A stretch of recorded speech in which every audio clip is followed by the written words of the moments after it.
Our next comedian is a disappointment to his parents. That's what stand-up was founded on. The only plaque he's ever received is for his accomplishments in his arteries. Please welcome Glenn Frappier.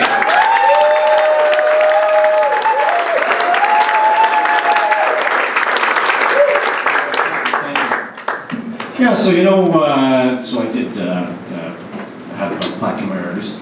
But so like some comics say it's really good to be here. Well, I did recently suffer a heart attack, so it's really good to be here. In fact, it's good to be anywhere. My doctor advised me not to do anything too stressful, so to relax, I took up stand-up comedy. The heart attack was actually pretty scary. It happened on a Sunday. I was cutting the grass. I was getting tired and sweaty and out of breath, and I used a riding lawnmower. With electric start, power reclining seat, and air conditioning. But it felt like the star of my 600-pound life was sitting on my chest. So I said to my wife, we gotta go to the hospital. And my wife, being somewhat classy,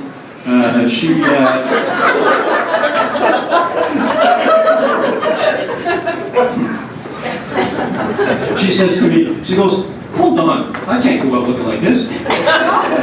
So we went on Thursday. After she got a new outfit, got her nails done, and got some highlights. So we finally get to the hospital. She drops me off in emergency. I run in, grasping my chest. The emergency nurse looks up at me and says, "Let me guess, you just paid $35 for parking." Triage was pretty weird. They put me in a room, they lined me in this bed, and there's 6 people running around. 3 of them were nurses, 2 of them were doctors, and I think the 6th guy was waiting to do a Tim run.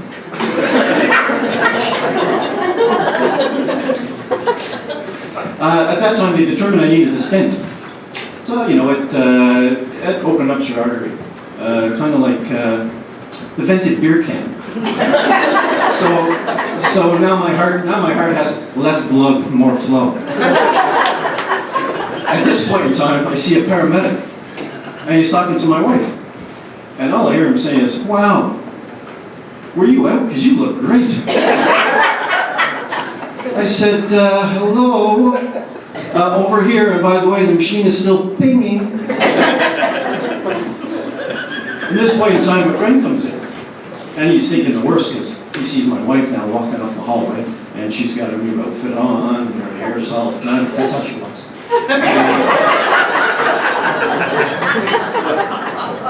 And there's a bunch of people behind her. A friend says she looked like a grieving widow, followed by a team of lawyers.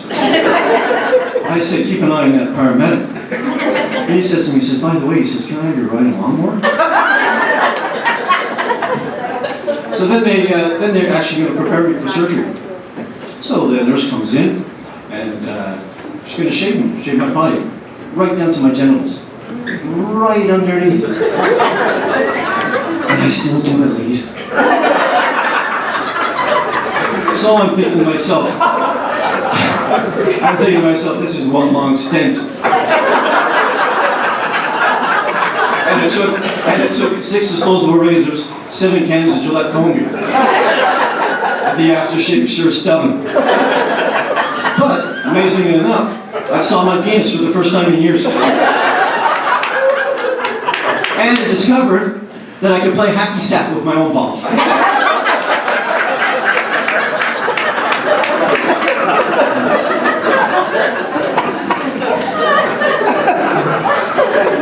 Then the doctor comes in. Doctor comes in to tell me how the procedure's going to go. Then that 6th guy from triage comes in and asks me if I want a double-double. And then the friggin' paramedic comes in and asks me for my wife's number. So now now they're going to get you ready to bring you into the OR, and they put that pill in your mouth. It's supposed to calm you down, to get you prepared for the surgery. Well, I don't know what they gave me because they're wheeling me out, and I go to the nurse and I go, "Hey, I ain't nothing but a G-thang." And drop it like it's hot. I go, "Wow, what did you give me?" He went, "You got delusions of Snoop Dogg." I said, "Yeah, but I look like Vanilla Ice."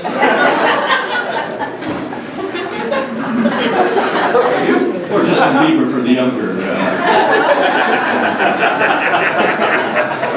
Recovery was pretty good. I told my wife it kind of reminded me of that movie, The Curious Case of Benjamin Button.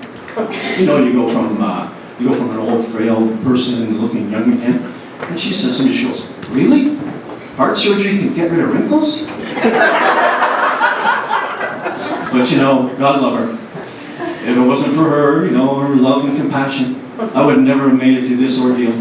You know, even up to the last second, the very last second, she's still following up with the doctors.